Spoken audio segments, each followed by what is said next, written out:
everybody, Zach again, newtutorial.com, coming in, making a video for you today. Kwanzaa. I saw it everywhere this year. Happy Kwanzaa, over and over again. Kwanzaa, Kwanzaa, Kwanzaa. And, you know, you go back and you dive a little bit deeper into this holiday, and it's by a guy, I can't even pronounce his name, and he wanted a holiday for Africans. For Africans, in Africa, from Africa, for Africans. And, okay. I'm like, but why? You already have Christmas. Christmas is an African holiday. It really is. If you think about it, it goes all the way back to ancient Egypt. I remember years ago, there was that guy who, on Inspiring Philosophy, who came on my channel, and he told me, he said, Christmas is in no way connected to December 21st and sun god worship, the winter solstice. It's not connected. But see, that's ridiculous. It absolutely is. Whether you had Saturnalia or Sol Invictus or all that other stuff, it goes all the way back to ancient Egypt and the temple of Amun-Ra, where they're worshiping the sun god on December 21st, the winter solstice. Here's some articles. In 2019, crowds of tourists and Egyptians are expected to flock to Luxor on December 21st to witness the magnificent phenomenon of the sun aligning on the temple of Amun-Ra, inside the 4,000-year-old Karnak temple. The annual 2-hour event starts at 6 a.m. and will mark the first day of winter as per the outstanding progressive knowledge of the ancient Egyptian. And then you have this one in 2020. Luxor, Egypt, December 21st. Hundreds of Egyptians and tourists brace the cold breeze to witness on Monday the solstice sunrise at the sanctuary of the ancient Egyptian god Amun-Ra in Luxor's famous historic Karnak temple. See, every year, people come to this place in Egypt where the sun amazingly rises right there in the middle there, and it illuminates whoever would be standing here, the pharaoh, and that, you know, declares his godship. And I mean, you imagine the engineering that had to go into this to create these buildings, this temple, to where the sun would rise in one specific spot and illuminate one specific spot in order to declare their pharaoh their god. And it was all about sun god worship. And these traditions, again, go all the way back to ancient Egypt.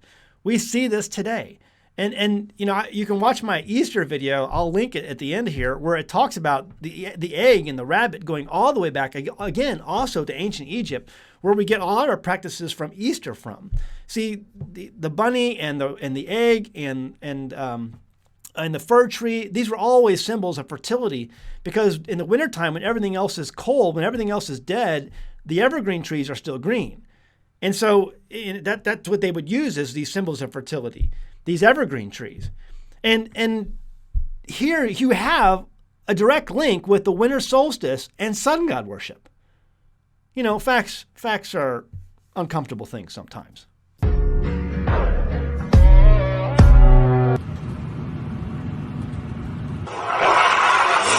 But everyone this year is about Happy Kwanzaa. Happy Kwanzaa. We need a Kwanzaa. We need a holiday for Africans.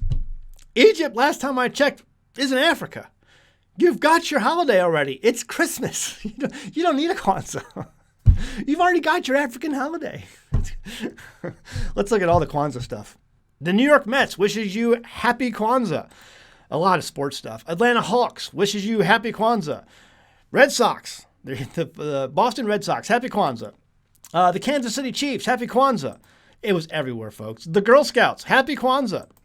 SpongeBob SquarePants gets in on the act. Happy Kwanzaa. Sesame Street, Happy Kwanzaa. NASCAR, this one got a lot of people riled up. NASCAR wishes you everyone a Happy Kwanzaa. The College Republicans, wishing you a happy and prosperous Kwanzaa. And Marjorie Taylor Greene, the one woman who has more chutzpah than all of the other men in Congress put together. Stop. Just stop. It's a fake religion created by a psychopath. You aren't bringing in new voters. You're turning them away. People are tired of pandering and BS. Oh, if only we had more men. You don't need Kwanzaa. You have Christmas. It's an African holiday. It goes all the way back to ancient Egypt. And then it goes Egypt, it goes, the Greeks take over and they do their thing with their stuff. And then the Romans come in, do their thing with their stuff. And they've got, Saturnalia and Sol Invictus. And it just morphs and changes here and there. And you incorporate different practices into this, event of the winter solstice that all these pagan cultures celebrated and eventually morphs into what we have today. It's Christmas. It's a pagan holiday, the practices of which rooted in paganism. False God worship. This is why our Bible in Leviticus 23, it says, these are my feasts, talking about the Feast of Tabernacles and Shavuot and unleavened bread. Things that are still being kept in the New Testament. All the other false gods have their feast. They have their pagan festivals, but see, our God has his feast. You don't need Christmas. If you want to do Christmas, you don't need Kwanzaa. You want to do Kwanzaa, you have Christmas. It's an African holiday. Plain and simple. The winter solstice. Choose this day. All right, we'll leave it at that. Go home, read your Bible. Thanks.